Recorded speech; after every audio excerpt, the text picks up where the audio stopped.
नमस्कार, मैं हूं मनोज वर्मा और आप देख रहे हैं अटेंशन। और अटेंशन में आज बात होगी विभाजन किसकी भूल।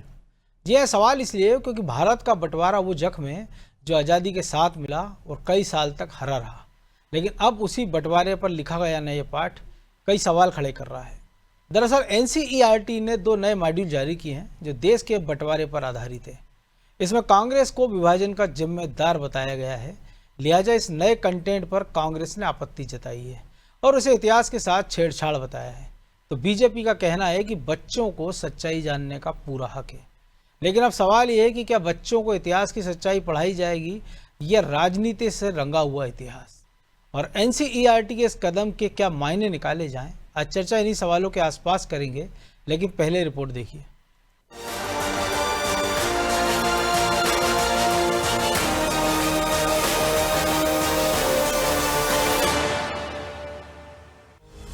NCERT के नए कंटेंट पर घमासान, भारत विभाजन पर फिर संग्राम। विभाजन की त्रासदी, लाखों लोगों का पलायन, करोड़ों सपनों का बिखरना और लाखों मासूम जानों की कीमत। भारत का बंटवारा इतिहास का सबसे बड़ा जख्म है और अब इस जख्म पर एक नई बहस शुरू हो गई है। दरअसल NCERT ने कक्षा 6वीं से 12वीं के लिए 2 नए मॉड्यूल जारी किए हैं। नियमित किताबों से अलग ये मॉड्यूल देश के बंटवारे की विभीषिका पर आधारित है। इसमें मोहम्मद अली जिन्ना, कांग्रेस पार्टी और लॉर्ड माउंटबेटन को बंटवारे का दोषी बताया गया है। लिहाजा इस नए कंटेंट ने देश भर की सियासत में आग लगा दी है। बीजेपी का तर्क है कि बंटवारा किसकी वजह से हुआ, इसमें किसकी गलती रही, ये आने वाली पीढ़ी को पता होना चाहिए। कांग्रेस पार्टी द्वारा 50 सालों तक देश में तुष्टीकरण की राजनीति के लिए गलत इतिहास पढ़ाया गया। ये एक ऐतिहासिक तथ्य है कि देश के बंटवारे के लिए केवल और केवल कांग्रेस पार्टी, जिन्ना और अंग्रेजों की नीति जिम्मेदार थी। कांग्रेस पार्टी का एक परिवार देश की सत्ता पाने के लिए देश का बंटवारा करवाता रहा। लाखों लोगों को घर गंवाने पड़े, जान गंवानी पड़ी। इसके लिए कांग्रेस पार्टी जिम्मेदार है। ये इतिहास बच्चों को जरूरी है कि वो जाने। NCERT के इस नए मॉड्यूल में देश के पहले प्रधानमंत्री जवाहरलाल नेहरू के एक भाषण का अंश भी शामिल किया गया है, जिसमें उन्होंने कहा था, हम एक ऐसी स्थिति पर आ गए हैं जहां हमें या तो विभाजन को स्वीकार करना होगा या निरंतर संघर्ष और अराजकता का सामना करना होगा। तो वहीं अब कांग्रेस इस कंटेंट पर सवाल उठा रही है और इसे अलग नजरिए से देख रही है। देश के विभाजन का जिम्मेदार कांग्रेस को बताना ये सोची समझी साजिश के तहत इतिहास के साथ छेड़छाड़ है। वो लोग कांग्रेस को बार बार कटघरे में खड़ा करते हैं जिनका आजादी के स्वतंत्रता संग्राम में किंचित भी योगदान नहीं, जिन्होंने अंग्रेज का साथ दिया और आजादी के आंदोलन को विफल करने का प्रयास किया। वो लोग आज कांग्रेस को कटघरे में खड़ा करने का खूब प्रयास कर रहे हैं। कांग्रेस ने हमेशा अखंड भारत की कल्पना की, कांग्रेस हमेशा विभाजन के खिलाफ थी। यूं तो NCERT के बदलाव पीछे कई महीनों से सियासी चर्चा का विषय बने हुए हैं, लेकिन इतिहास का ये नया पाठ अब सियासी शोलों को भड़का रहा है। लेकिन अब सवाल यही है कि क्या ये नया कंटेंट बच्चों के जहन में इतिहास की सच्ची तस्वीर उकेरेगा या फिर उनकी सोच पर किसी विचारधारा का रंग चढ़ा देगा। बच्चों के दिमाग में इतिहास की पहचान बनेगी या जहर के बीज बोए जाएंगे। वो इतिहास जो पहले भी विवादों में रहा है और अब फिर से राजनीति के केंद्र में है। इसीलिए ये बहस अभी लंबी चलेगी। ब्यूरो रिपोर्ट, अनादि टीवी।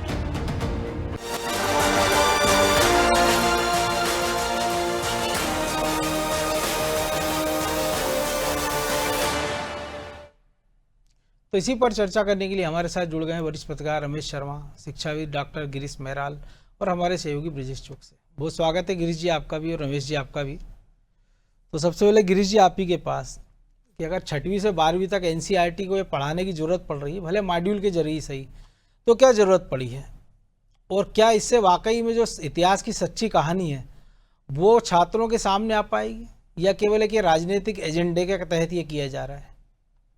यदि NCERT ने इस पे बदलाव किया हुआ है तो निश्चित रूप से देश की एक सर्वोच्च शैक्षिक संस्था है और कभी भी किसी भी विषय को जनमानस के सामने लाने में या फिर हमारे जो विद्यार्थी हैं गण हैं उनके सामने लाने में किसी भी प्रकार से ये नहीं समझा जाता है कि पहले उसकी पूरी जांच परख कर ली जाती है और उसको जान लिया जाता है, पहले उसके कंटेंट्स को भी समझ लिया जाता है, और जब विषय वस्तु पूरी परफेक्ट हो जाती है उसके बाद ही एनसीईआरटी जो है उसे अपने किसी भी मॉड्यूल में या किसी पाठ्यक्रम में इंट्रोड्यूस करती है।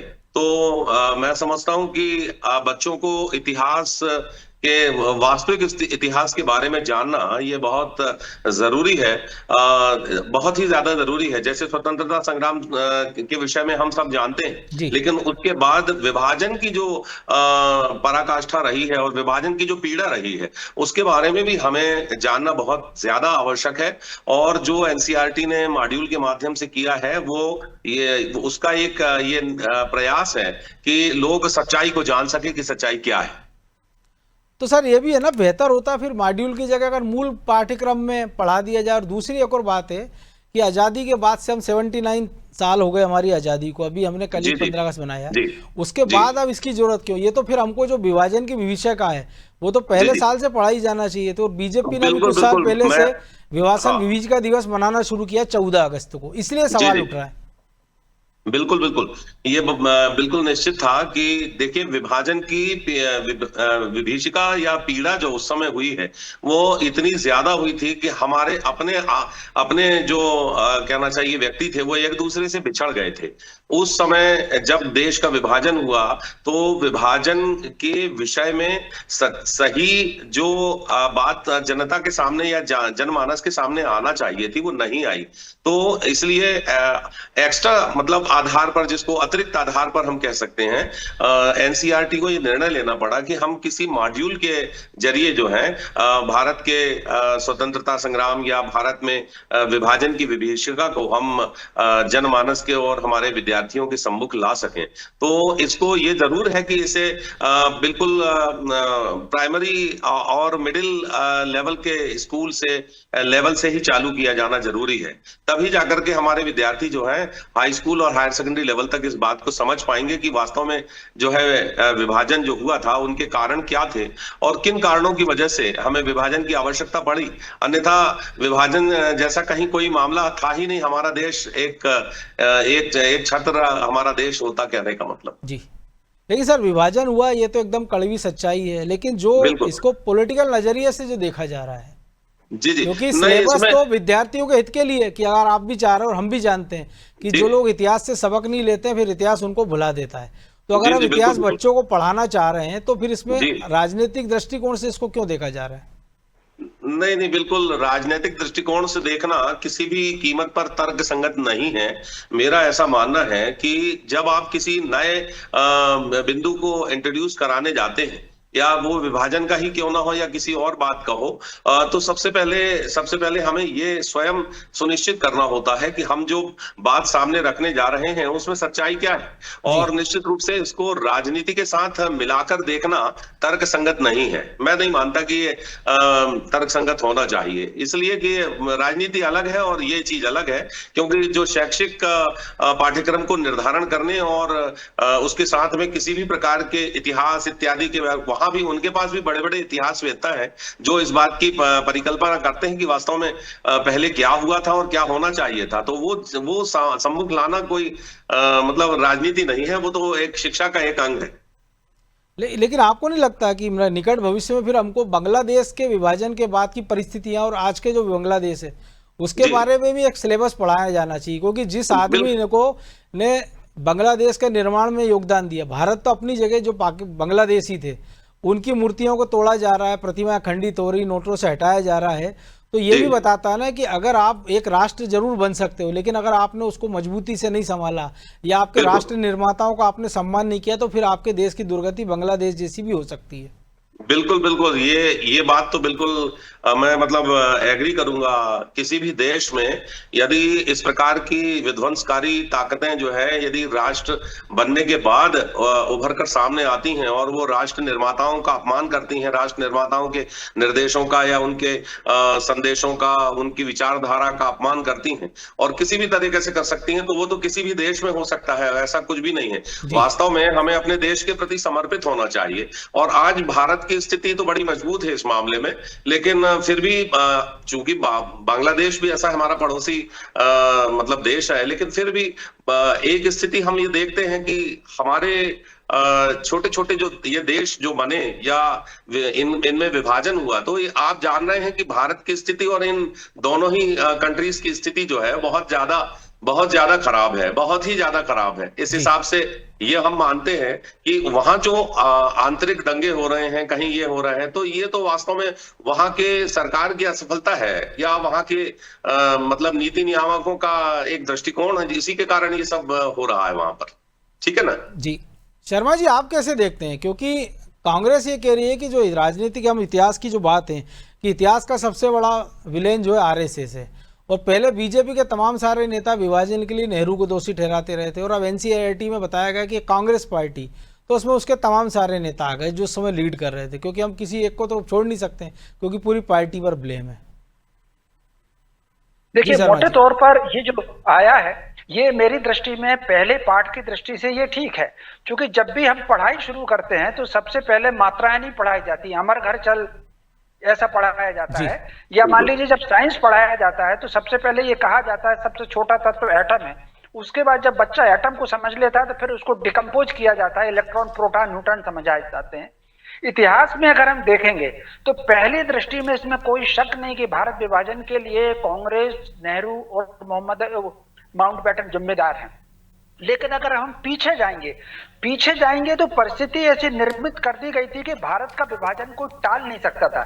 आप कल्पना कर सकते हैं, भारत विभाजन की नींव कई बार क्या रहता है, कोई दृश्य जैसे पेड़ है जी, पहले धरती के भीतर वो विकास लेता है जड़ों के रूप में, उसके बाद वो ऊपर आता है। ठीक उसी प्रकार अगर आप देखेंगे जो सर सैयद अहमद थे जिन्होंने अलीगढ़ मुस्लिम विश्वविद्यालय की स्थापना की, उनकी 1859 में यानी 1857 के 2 साल बाद एक किताब आई है बगावत हिंद, और उसमें उन्होंने देख लिया था कि अंग्रेज अब जीत गए, इनसे लड़ा नहीं जा सकता, तो उनको लगा कि अंग्रेजों से मिलकर चलना चाहिए, तो उन्होंने कहा कि 1857 हिंदुओं की बगावत है। वो किताब उपलब्ध है बाजार में जी बिल्कुल। और मुसलमान जो है अंग्रेजों की वफादार कौम है, ऐसा कह करके उन्होंने कहीं ना कहीं प्रभाव अपना बनाया।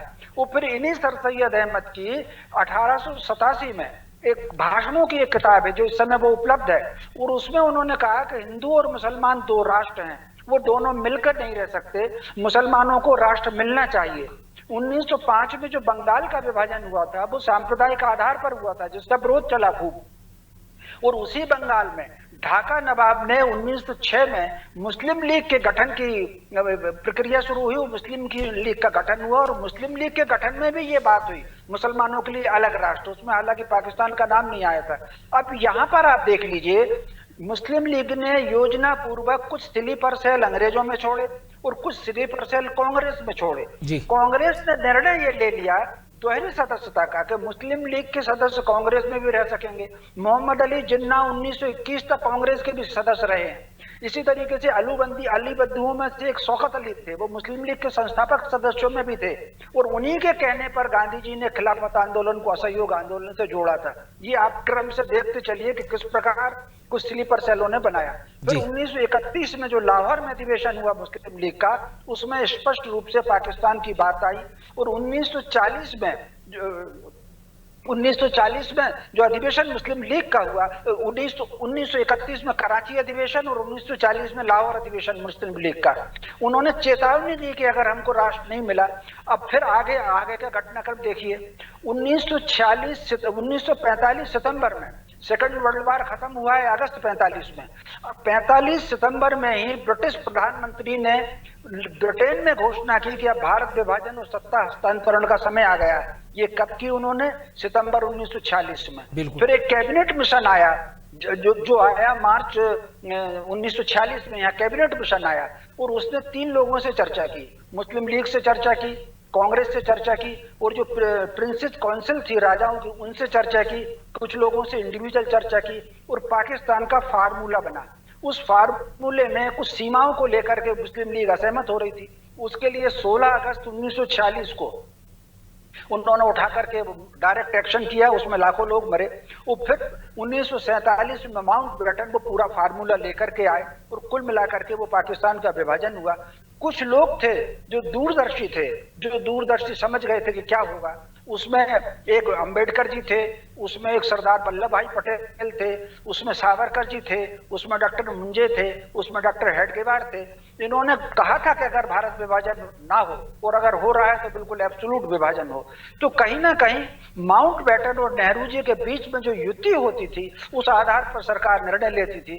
विभाजन के बाद भी भारत की समस्याएं खत्म नहीं हुई। तो ये जो पहला पार्ट है दिखाया जा रहा है कि प्राइमा फेसी, चूंकि वो तो जून में ही, माउंटबेटन तो जून में ही आया था 47 में, तो प्राइमा फेसी तो माउंटबेटन कांग्रेस और नेहरू हैं उसके लिए जिम्मेदार। लेकिन मुझे लग रहा है कि आगे चल करके जब पार्टियों का विस्तार होगा तो ये पूरा इटली की घोषणा से लेकर के कैबिनेट मिशन की भारत यात्रा और 1931 का मुस्लिम सम्मेलन, मुस्लिम लीग का सम्मेलन, 1940 का मुस्लिम लीग का सम्मेलन, आप कल्पना कर सकते हैं पाकिस्तान का नाम उसने दिया जो अल्लामा इकबाल, जिनका था कि सारे जहां से अच्छा हिंदुस्तान हमारा जी स्लीपर सेल है। तो ये स्लीपर सेल है, यहाँ घुस करके उन्होंने अपना विश्वास बनाया और विश्वास बना करके पाकिस्तान के लिए काम करते रहे।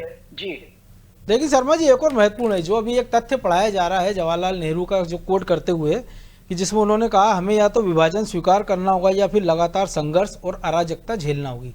तो इशारा साफ था कि वो इशारा किसकी ओर कर रहे थे। तो जो एब्सोल्यूट डिवीजन की बात आपने भी कही है कि तमाम सारे नेता उस समय के चाहते थे, तो फिर वो कर ही देना था ये, क्योंकि नेहरू भी तो इसी बात को मान रहे एक तरह से इस कथन में अपने, लेकिन बाद में वही अड़ गए। निश्चित रूप से नहीं, बाद में वो चूंकि गांधी जी ने अनशन शुरू कर दिया था, गांधी जी ने जनवरी 48 में 13 जनवरी 48 में दिल्ली में अनशन कर दिया था। फिर सेना लगी, जो यहाँ से मुस्लिम लोग जा रहे थे उनको स्टेशनों से लेकर के आए, उनके जो मकान वापस कब्जे दिलाए। 13 से लेकर के 18 जनवरी 1948 तक गांधी जी का जो अनशन था, जो लोग यहाँ से जा रहे थे उनको वापस लौटाने का था। तो उसमें फिर सरदार पटेल इतने नाराज हुए जब उनके पास लेकर के गए कि हाँ आपकी 4 मांगे मान ली गई हैं, अनशन तोड़ दीजिए, तो उसमें सरदार पटेल नहीं गए थे, वो 4 दूसरे अलग अलग लोग गए थे। तो कुल मिलाकर के फिर पूरा देश का नक्शा ही बदल गया। वरना उस समय तो एब्सोल्यूट डिवीजन की तरफ देश चल पड़ा था, क्योंकि सरदार पटेल भी चाहते थे, अंबेडकर भी चाहते थे कि एब्सोल्यूट डिवीजन हो जाए। उनकी किताबों में, उनके लेखों में ये बात बहुत स्पष्ट है जी।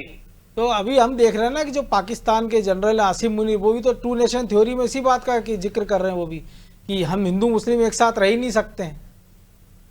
तो निश्चित रूप से मुझे एक बात बताइए, 1200 साल का इतिहास है, कभी एक रह पाया क्या? कश्मीर में आप देख लीजिए, अभी स्वतंत्रता के बाद कश्मीर में देख लीजिए, 90 के दशक की बात है ये, देख लीजिए, मुर्शिदाबाद में देख लीजिए, कहाँ रह पाया? केरल में आप देख लीजिए। आप कल्पना कर सकते हैं 1921 में जो मोपला जिसको कहा गया है, एक सिरे से हिंदुओं को वहां पर काट डाला गया था, जिसके ऊपर सबने चुप्पी साधी। कराची की हिंसा आप देख लीजिए, पेशावर की हिंसा देख लीजिए, ये सारी हिंसा 1931 से लेकर के 1946 तक लगातार चली है। और मुस्लिम लीग का जो डायरेक्ट एक्शन था वो पंजाब में और बंगाल में बंद ही नहीं हुआ, पूरे 1.5 साल तक चला। तब तो लगातार लोग आते चले जा रहे हैं, उनके परिवार के लोग भोपाल में भी यहाँ पर पड़े हुए हैं। तो पूरा का पूरा इलाका खाली करा है। और एक बात कहकर के मैं बात को विराम दूंगा, आप कल्पना कर सकते हैं, ये रणनीति देख सकते हैं। 16 अगस्त 1946 का जो मुस्लिम लीग का डायरेक्ट एक्शन था, उन्होंने कराची छोड़ दिया था। कराची को छोड़ करके यहाँ से वहां तक उन्होंने खूब दंगे किए और हत्याएं की। तो हिंदू सिमट करके कराची में आकर के इकट्ठे हो गए, क्योंकि कराची एक बंदरगाह था। और जब ये हो गया तब कराची पर हमला 14 अगस्त 1947 के बाद हुआ। 9 अगस्त 1947 में कराची में हिंदुओं का एक बड़ा जुलूस भी निकला, लेकिन उसके बाद वो रणनीति बिल्कुल साइलेंट रहे। और 14 अगस्त से जो दंगा हुआ है, लाखों की तादाद में, उन्होंने हजारों की तादाद में काट डाले। उनकी क्या रणनीति की थी कि किसी को हवा तक नहीं लगी। बिल्कुल। तो कुल मिलाकर के बहुत रणनीति के साथ काम हुआ। विभाजन को तो कोई रोक नहीं सकता था, भगवान जी रोक सकते थे, इंसान में किसी में ताकत नहीं थी। लेकिन जो लोग उस समय कह रहे थे कि एब्सोल्यूट हो जाए, वो हो जाता तो बहुत अच्छा रहता है जी। तो ब्रजेश जी, आप कैसे देखते हैं? क्योंकि जो लोग अतीत को भूल जाते हैं तो या फिर वो इतिहास से सबक नहीं लेते हैं, तो फिर वो बहुत बड़ी गलती करते हैं। तो शायद उससे एक सबक लेने का प्रयास है, किताब के बहाने ही सही, वो फिर धीरे धीरे अगर आप अपग्रेड करते जा रहे हैं। क्योंकि आज भी जो युवा, उसको जानने का हक तो है ही सही कि अगर 80 साल पहले, 79 साल पहले उसके पूर्वजों के साथ क्या हुआ था और क्यों आज ये 2 नेशन थ्योरी पे हमको बात करना पड़ रही है। देखिए मनोज जी, उसी में आपके सवाल में ही जवाब छिपा है कि अतीत से आपको सबक लेना चाहिए। लेकिन जब हम अतीत को छिपाएंगे तो जो हमारी नई पीढ़ी आ रही है, जो युवा हैं, वो सबक कैसे लेंगे?